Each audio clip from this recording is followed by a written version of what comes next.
Amigos invisibles, en la literatura de todos los pueblos y de todos los tiempos, una de las obras más grandes es, sin duda alguna, la Divina Comedia. Es una obra no solamente monumental y excepcional por su calidad, sino que como conjunto, como realización y como creación poética, no está por debajo de ninguna y está posiblemente en muchos aspectos por encima de todas. No hay una obra de esa extensión y de esa variedad que haya logrado mantener la calidad poética, la invención del lenguaje, el don de creación que hay en la palabra que existe en la Divina Comedia. De modo que es una obra excepcional por todos los ángulos en que se le quiera ver. Esta es una obra que fue escrita entre fines del siglo XIII y principios del siglo XIV por un florentino llamado Dante Alighieri, en el que refleja muchas cosas. Como toda grande obra literaria, es un reflejo de su tiempo, es un reflejo del hombre que la escribe y es un reflejo de lo que pudiéramos llamar el conjunto de las ideas de su tiempo. Dante Alighieri era un florentino. Esto significaba que había nacido en una de las ciudades más cultas de Italia, al mismo tiempo de las más conmocionadas por la política, estaba poblada por facciones que se enfrentaban las unas a las otras, era una república, no era como otras ciudades italianas el feudo de un señor, sino que existían facciones políticas y existían periodos en los cuales se instauraba un régimen republicano. De modo porque era una ciudad en la que la política revestía unas características de pugna, de variedad y digamos hasta de refinamiento que no existían en otras regiones de Italia ni del mundo en aquella época. Además, era una ciudad muy culta, estaba poblada por hombres muy cultivados, grandes lectores de la antigüedad clásica, y no solamente grandes lectores del pasado y conocedores de lo que existía, sino hombres que estaban creando, por así decir, un nuevo tiempo, una nueva mentalidad, un nuevo lenguaje, una nueva manera de ver y de decir las cosas. Y entre ellos está, desde luego, prominentemente, excepcionalmente, esta figura extraordinaria de Dante Alighieri. La Divina Comedia está concebida como una catedral gótica. Tiene ese aspecto, tiene esa estructura de inmenso monumento. En ningún momento frente a la Divina Comedia tiene uno la sensación de que está en presencia de una irrupción de genio poético o de improvisación. La Divina Comedia está construida con el equilibrio, con la sabiduría, con la complejidad de visión y de plan con que se construían las grandes catedrales góticas contemporáneas. En primer lugar, existe una especie de preocupación numérica, estructural dentro de ella. Está dividida en tres grandes partes, que son el infierno, el purgatorio y el paraíso. Pero a su vez, cada una de esas tres partes está dividida en 33 cantos, menos la primera. La primera tiene 34 porque tiene una especie de canto introductorio, de modo que la Divina Comedia en su conjunto tiene 100 cantos muy extensos, pero que está dividida en 3 libros y en realidad cada uno de esas cántigas o libros tiene 33 cantos menos el primero, que tiene 34.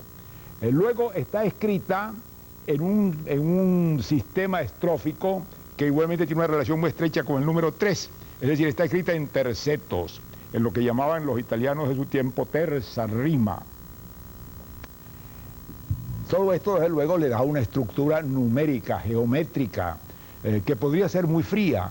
Sin embargo, en ese esqueleto geométrico tan riguroso, tan dominado por una especie de ritmo del número 3, que claro, no es un número caprichoso, es el número de la Trinidad, y Dante es un poeta católico. Dante es un hombre que refleja fundamentalmente su creencia católica, la filosofía católica de su tiempo, que era la escolástica, la concepción del mundo de la Iglesia y al mismo tiempo su situación de ciudadano florentino. Y todo eso está revestido entonces con un calor humano, con un don de poesía creadora incomparable, que es lo que hace que la Divina Comedia sea una cosa tan excepcional como lo es, que es muy poco, no existe en realidad una creación poética, una obra que le sea semejante, que le sea equivalente en ninguna lengua y en ningún tiempo. Existen grandes creaciones poéticas, desde luego, pero en formas muy distintas a esta gran estructura solemne de la Divina Comedia, que es al mismo tiempo una especie de resumen de todo su tiempo. Si uno quisiera saber qué era el mundo de un hombre culto europeo del siglo XIII, en la Divina Comedia está. En la Divina Comedia está todo, está su pensamiento, están sus pasiones, está su concepción del mundo, está el reflejo de lo que sentía y veía y padecía el hombre común y el hombre de pensamiento elevado. La Divina Comedia, además, es la iniciación de un nuevo tiempo. No solamente de un nuevo tiempo poético y de creación, sino algo que hoy en día a nosotros nos escapa. La Divina Comedia está escrita en lo que en su tiempo llamaban ellos la lengua vulgar. La lengua vulgar era el italiano de hoy, lo que llamaban ellos en su tiempo el toscano, la lengua de Toscana. Era una lengua del pueblo, una lengua que se veía con menosprecio, porque en la Edad Media, claro, estas lenguas se habían ido formando por corrupción del latín y era la lengua que hablaba la gente, pero no era la lengua culta, no era la lengua en que se estudiaba, y toda la gran literatura antigua estaba en latín, de modo pues que la lengua culta, la lengua de los eruditos, era el latín. Escribían en latín, leían en latín y veían con desprecio esta lengua vulgar, esta lengua del pueblo, que no era pues una lengua digna de ser utilizada literariamente, por lo menos no era lo usual, no era lo que se esperaba de un hombre culto.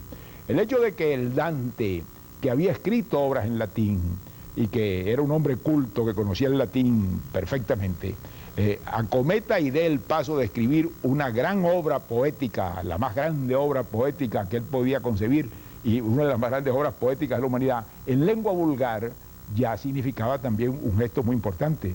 Era la noción de que había llegado un tiempo en que había que hacer las más grandes creaciones literarias en esa lengua de toda la gente, en esa lengua despreciada y desdeñada que era la lengua del pueblo. Esto para nosotros, claro, hoy en día carece de sentido porque no tenemos el equivalente para medir lo que eso significaba, pero era un paso extraordinario. Además, había venido en esa época de final de la Edad Media predominando una literatura, una poesía culta, que era una poesía amatoria, que exaltaba mucho a la mujer, en la cual se cantaba el amor de lo que pudiéramos llamar el amor caballeresco, que era una especie de amor erudito, refinado, que floreció en las cortes y en los castillos de los grandes señores. Y había poetas muy hábiles en hacer el canto a esas damas inalcanzables que el poeta amaba toda su vida. El Dante comenzó escribiendo poesía bajo la influencia de esta poesía que se había producido sobre todo en la región de la Provenza, lo que se llamó la lírica provenzal, que se extendió por todos los países europeos de Occidente. Y desde luego esa influencia existía en él coetáneamente con un despertar que hubo con el llamado culto a la Virgen María en la Iglesia Católica. Es muy significativo cómo al final de la Edad Media la gran figura de la devoción popular no es prácticamente ningún santo, no es ni siquiera la figura de Dios Padre, ni siquiera la figura de Cristo. La gran figura que va a dominar todo el sentimiento religioso de los pueblos y de la gente al final de la Edad Media es la Virgen María. Es el sentimiento hacia una mujer materna, virgen y materna. El Dante lo dijo con un bello verso, Virgen Madre. Esa figura va a ser la que encarne el sentimiento popular, la gente va a rezarle a la Virgen. Y las grandes iglesias góticas, en un porcentaje casi total, están dedicadas a ella, son iglesias a Nuestra Señora. Nuestra Señora de París, Nuestra Señora de Reims, Nuestra Señora de Amiens, Nuestra Señora de todas las grandes catedrales. De modo que es muy curioso, pues, cómo hay en ese momento una especie de reverencia hacia la mujer que se manifiesta en el culto a la Virgen María, en primer lugar, que es muy importante, desde luego, porque dominaba todo el pensamiento, y en la poesía caballeresca. Dante va a llevar esto a su Divina Comedia, y la va a llevar también a través de una figura femenina extraordinaria, que es la figura de Beatriz, que tiene una base histórica, desde luego, pero que es muy difícil saber hasta dónde en la Beatriz del Dante hay una figura histórica o no la hay, o hay una elaboración y recreación. Él lo cuenta en otro libro suyo que se llama La Vita Nuova, que él conoció a Beatriz siendo ella casi una niña en Florencia, concibió un amor como era el amor en esa época, ese amor intelectual y platónico y de los sentidos y de los sentimientos por esta figura femenina, que más tarde se confunde en él con una figura abstracta que es la filosofía. es decir, es la sabiduría, el amor por la sabiduría y el amor por esta figura de niña milagrosa que era Beatriz. Esta figura va a ser figura central en ese gran poema que él va a construir, porque es Beatriz la que va a presidir todo ese proceso del poema que ya veremos. El Dante se mezcla muy pronto en la lucha, y era inevitable en la lucha política de los florentinos. En ese momento de la Edad Media, la gran pugna central era la pugna entre el papado y el emperador del Sacro Imperio Germánico.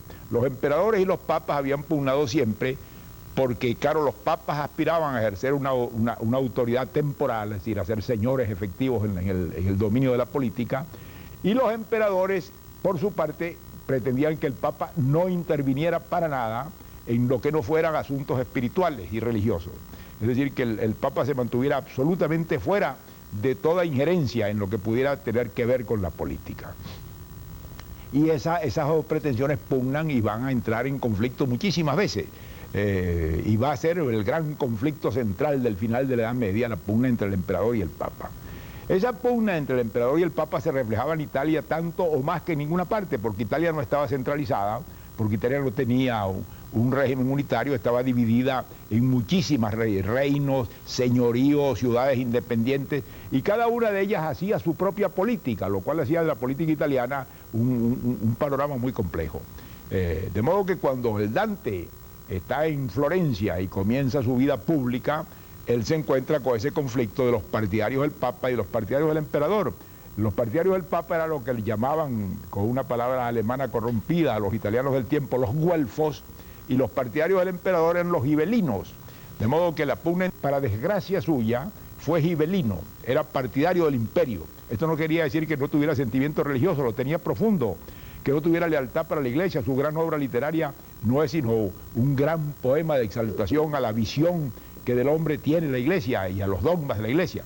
Sencillamente él pensaba en términos políticos que más convenía a Florencia estar del lado del emperador que del lado del papa, lo cual no afectaba para nada su actitud de creyente total y sin reservas.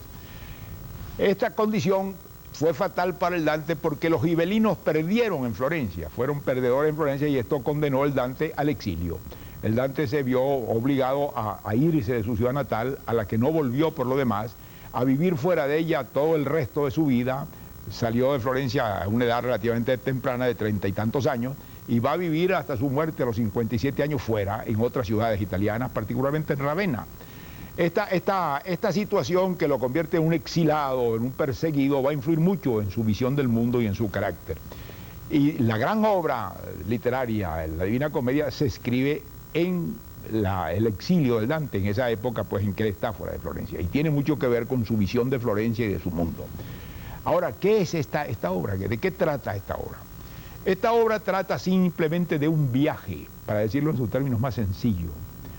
El Dante es él quien habla, un día en mitad del camino de la vida, dice él, es decir, para la estimación de los hombres de la época, a los 35 años de edad, en un día perfectamente predeterminado, porque él lo figura con mucha precisión, que es el Viernes Santo del año de 1300, es decir, el año jubilar de 1300 en que se pasa del siglo XIII al siglo XIV, el Dante se encuentra en pierde el camino, dice él, y se encuentra en una selva oscura.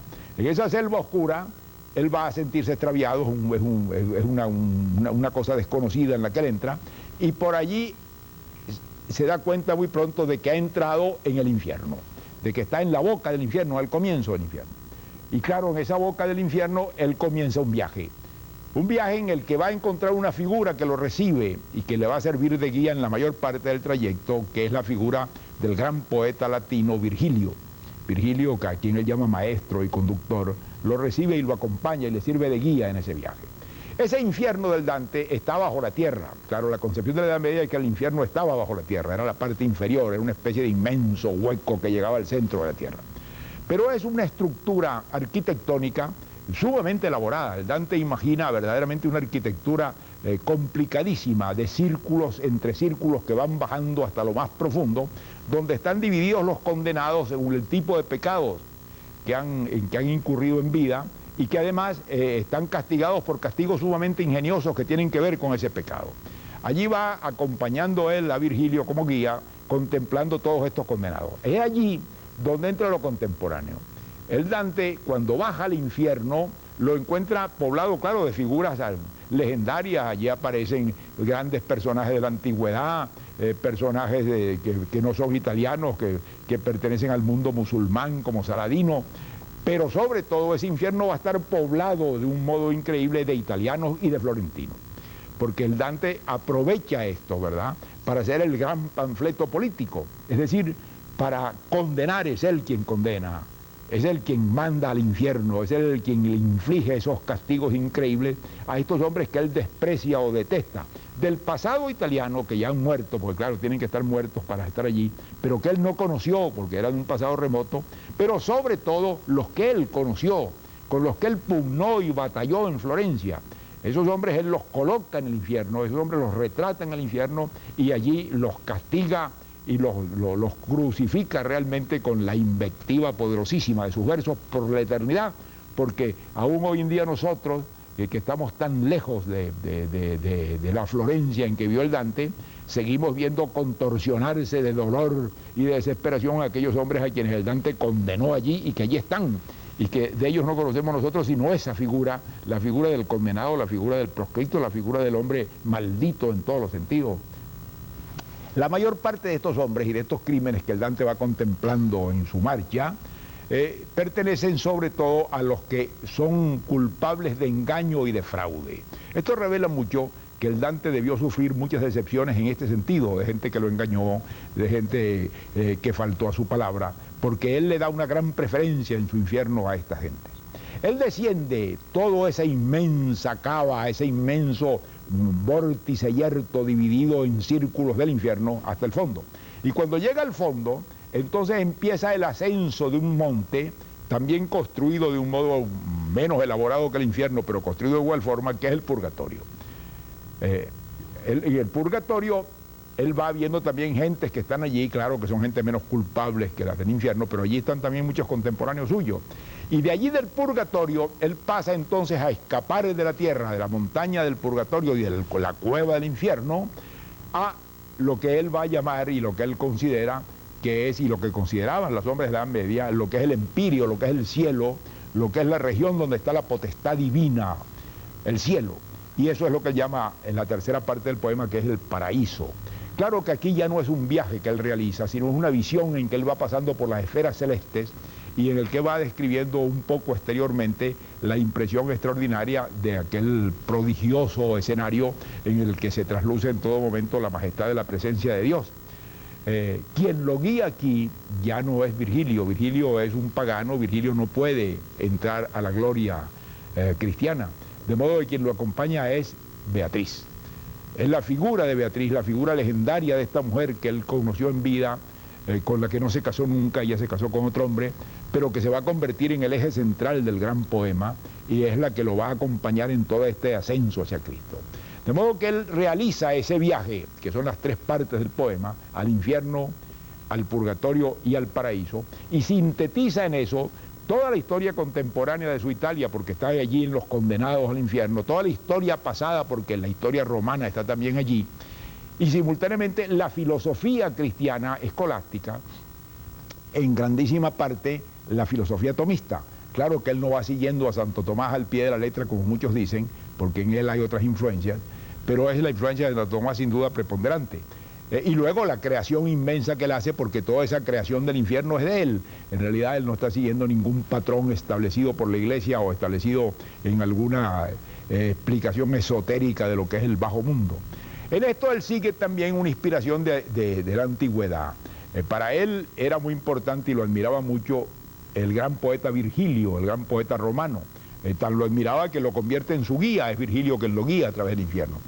Y Virgilio es el autor de un gran poema que es la Eneida, que es un poema sobre Roma y sobre la fundación mítica de Roma.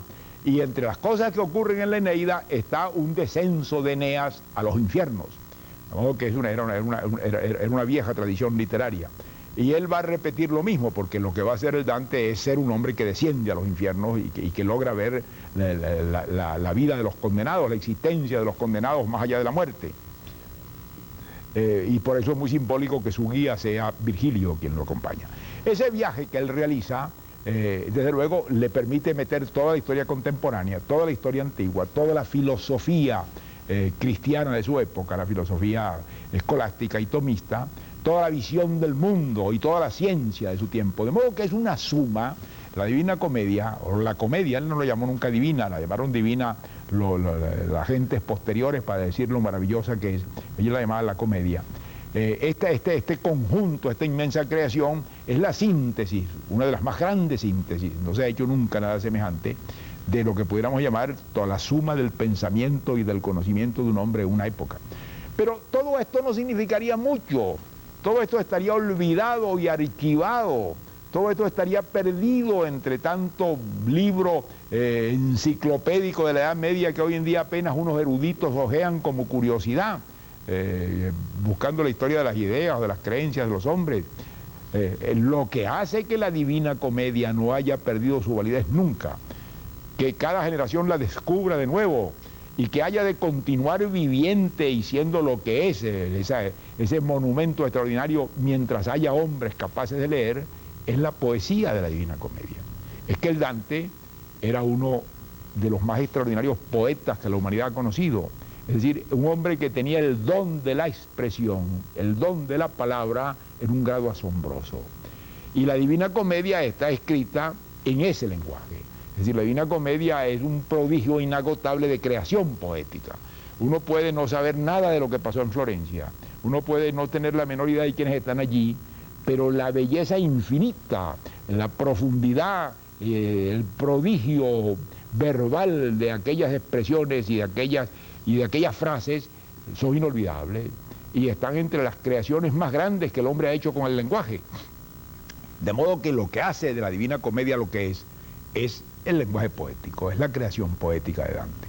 Lo demás, claro, tiene mucha importancia, pero hubiera perdido su validez como perdieron su validez tantos grandes monumentos de creación intelectual de la Edad Media y que hoy en día vemos como meras curiosidades. Lo que la mantiene viva, lo que la mantiene actuante, lo que la mantiene válida, es el inmenso poder poético que está en ella, que lo hace uno de los monumentos de poesía más extraordinarios que el hombre haya creado nunca y que continúa siendo válido generación tras generación. Claro que es un mundo, la Divina Comedia, que es compleja, que es difícil de entender o de pretender abarcar, pero nosotros no tenemos que pretender a tanto. No pretendemos conocer al dedillo lo que era el mundo de un florentino del siglo XIII. Hay gente que lo conoce y lo ha estudiado y lo explica, y desde luego sería útil saberlo. A nosotros lo que nos interesa es ver cómo un hombre, un ser humano, gracias al don de la palabra, al prodigioso don creador de la palabra, creó un mundo poético incomparable que sigue estando vivo para nosotros, sobre el cual no ha pasado un día, sobre el que no ha envejecido ni ha marchitado en una hoja, que sigue siendo una incomparable maravilla del poder creador del hombre con el lenguaje. Eso es lo que es la Divina Comedia y eso es lo que hace su validez incomparable y eso es lo que la convierte en uno de los grandes monumentos de creación del genio humano desde que fue concebida y realizada a comienzos del siglo XIV hasta hoy, y que lo seguirá haciendo mientras haya hombres capaces de leer, mientras haya hombres capaces de conmoverse con el misterioso significado de la palabra poética. Muchas gracias y hasta la próxima.